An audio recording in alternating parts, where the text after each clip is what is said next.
O mês do Halloween está aí e, inevitavelmente, a gente começa a pensar no Dia das Bruxas, né? Mais especificamente falando. É que eu não sou boazinha, não sou meiguinha, não sou dócil. E na cultura pop, de uma maneira em geral, a magia sempre foi um artifício muito utilizado, seja para construir universos próprios ou até mesmo para explicar poderes de super-heróis. Então, nesse vídeo, nós vamos comentar sobre as bruxas mais marcantes da cultura pop. Lembrando que é uma lista opinativa e que não necessariamente está em ordem de poder.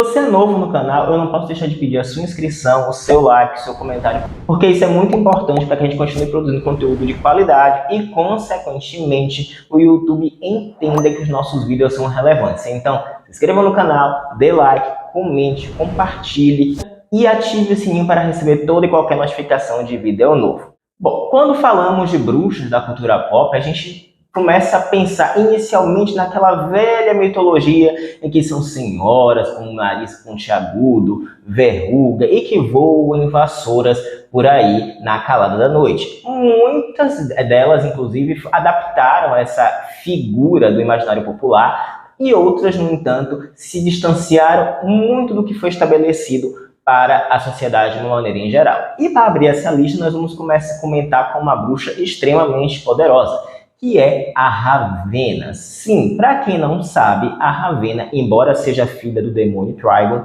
ela é uma feiticeira extremamente poderosa. Seus poderes sobre a magia são tão grandes que dão a ela poderes diversificados, desde telepatia ou simplesmente controlar as sombras.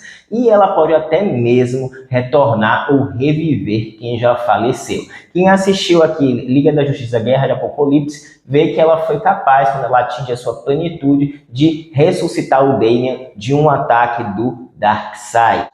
A segunda bruxa, que talvez seja muito conhecida na cultura pop, sem sombra de dúvidas, é hoje a Feiticeira Escarlate. Embora inicialmente tenha iniciado a sua carreira como uma mutante, filha do Magneto, que posteriormente integrou os Vingadores, a versão apresentada pelo MCU, interpretada por Elizabeth Olsen, sem dúvida se mostrou e com certeza fincou a imagem da Feiticeira Escarlate no mundo inteiro. Wanda Maximoff, ou simplesmente a Feiticeira Escarlate, é uma usuária da magia do caos. E o que isso quer dizer? Que ela pode fazer basicamente o que quiser com a realidade. Não só com a realidade, como também com todo o multiverso. E ela já foi nos quadrinhos responsável por criar uma realidade e até mesmo extinguir praticamente a raça dos mutantes com 3 palavras: chega de mutantes. Já em Multiverso da Loucura, nós vimos os poderes da Feiticeira Escarlate totalmente em seu apogeu, pelo menos naquela versão cinematográfica, e ela estava disposta a tudo para encontrar a vida que ela sempre quis dentro do multiverso, mesmo que para isso ela tivesse que passar por cima de qualquer pessoa que se colocasse ao seu caminho, incluindo até mesmo heróis como Doutor Estranho, América Chaves e outros conhecidos aí do multiverso afora, como Senhor Fantástico, Raio Negro, Professor Xavier, como nós vimos no filme. A terceira bruxa é a Sabrina Spellman, que a gente conheceu lá nos anos 90 com aqueles filmes mais leves, mas sem sombra de dúvida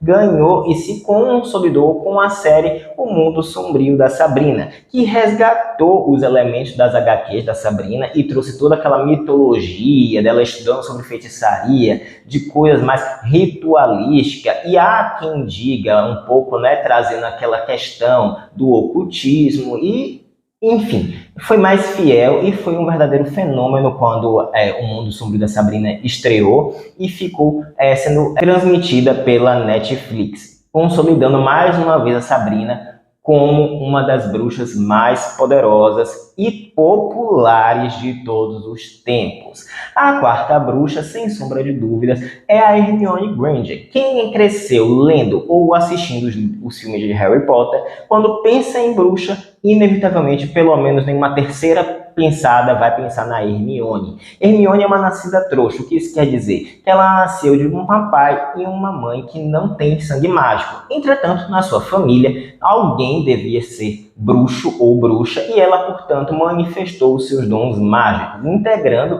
a Escola de Magia e Bruxaria de Hogwarts e integrando também a Casa de Grifinória, juntamente com o protagonista Harry Potter e Ron Weasley, que terminou como seu marido. Hermione, além de ser uma bruxa poderosa por natureza, é uma bruxa dedicada e extremamente inteligente. Na palavra do próprio Sirius Black, Hermione, naquela época, já era a bruxa mais inteligente e esperta da sua geração. Não é à toa que no epílogo, ou até mesmo quem acompanhou, né, como cada personagem foi se adaptando no universo Harry Potter após Relíquias da Morte, ela chega a assumir o Ministério da Magia. A próxima bruxa é a Zatanna. Voltando ao universo dos quadrinhos, ela também é uma feiticeira, mas ela tem uma pegada muito mais como se fosse uma sátira aos shows de ilusionismo, ao contrário. Muito embora ela seja extremamente poderosa. E quando a Liga da Justiça tem que lidar com assuntos místicos, é a Zatanna que eles recorrem. A Zatanna é tão poderosa que ela pode fazer frente a criaturas extremamente poderosas na DC, tá? E isso inclui tanto vilões sem poderes mágicos ou vilões sobrenaturais, tanto que ela é uma figura importante na Liga da Justiça Sombria. E uma das características dela é que ela é filha de um bruxo também, de um feiticeiro, que é o Zatara, justamente, e também porque ela conjura a maioria de seus feitiços falando palavras de trás para frente. E aí ela pode fazer basicamente o que ela quiser. Também possui um potencial mágico e energético muito desconhecido e que ela precisa manter sob controle. Se ela se descontrolar, o Félix Fausto, na animação Liga da Justiça Sombria, bem viu o que pode acontecer com quem ousa desafiar o poder da Zatanna. A próxima bruxa, ela existe em vários universos, seja no universo de Harry Potter, seja no universo Marvel, seja no universo DC, ou nas lendas arturianas. E eu tô falando dela, Morgana Le Fay, que foi a antagonista de Merlin durante muito tempo e usuária de magia das trevas, extremamente conhecida. Morgana sempre foi ressentida pelo fato de ter visto seu meu irmão Arthur sendo privilegiado e viu Merlin como sendo seu primeiro conselheiro. Na maioria das vezes ela é retratada como uma vilã quando ela aparece, mas na verdade a gente pode encarar Morgana como talvez uma figura que estava cansada de sempre ter que viver às sombras de uma figura masculina. Mas Morgana mostrou-se tão poderosa quanto Merlin, a ponto do próprio Merlin ter medo dela. E a Morgana foi adaptada de várias maneiras, mas sem dúvida a mais popular delas foi aquela que apareceu na animação Liga da Justiça, em que ela estava disposta a tudo para alcançar a fonte da magia essencial, o que daria a ela o domínio completo sobre a realidade, ela e para o seu filho. Embora seu filho tenha atraído, justamente roubando esse poder para si próprio, mas, embora ele tivesse poder, ele não tinha a competência, a sagacidade e a inteligência que a Morgana tinha para deter tamanho poder. Bom, eu vou fechar a lista não com uma bruxa, mas com um trio que sem dúvida marcou geração.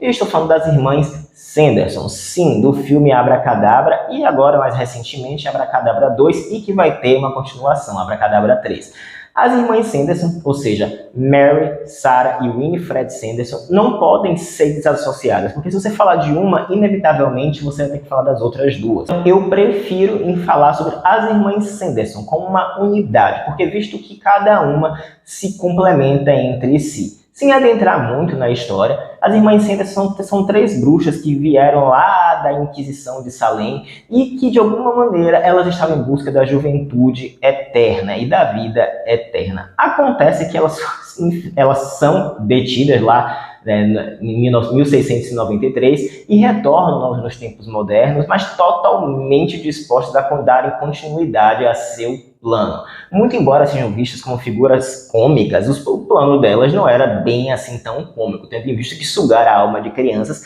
não parecia algo tão apropriado, na verdade, mas elas ganharam popularidade e todo Halloween Abracadabra sempre era reprisado ou na Sessão da Tarde ou lá no canal da Disney, e agora é um clássico, né? Tanto que 30 anos depois tivemos o retorno com as atrizes originais e vamos ter uma sequência já confirmada pela Disney. E o mais interessante é que cada bruxa tinha uma certa habilidade específica. A Winifred é a bruxa mais velha, ela detinha todo aquele conhecimento de magia, era a bruxa clássica, né? Voava em uma vassoura, soltava raios pelas mãos, transformava pessoas em gatos, enfim. Todo aquele combo do imaginário popular, a Winifred tinha em seu arsenal. A Mary, ela poderia rastrear qualquer pessoa e principalmente crianças, pelo seu super faro, o que dava a entender que ela tinha uma ligação ali meio com os lobos, cachorros em geral. Já a Sarah era a mais bela das irmãs, pelo menos dentro dos padrões esperados, e ela era basicamente uma sereia, e seu poder basicamente era encantar as pessoas com a sua voz, sobretudo crianças, já que ela tinha um papel muito importante no grupo,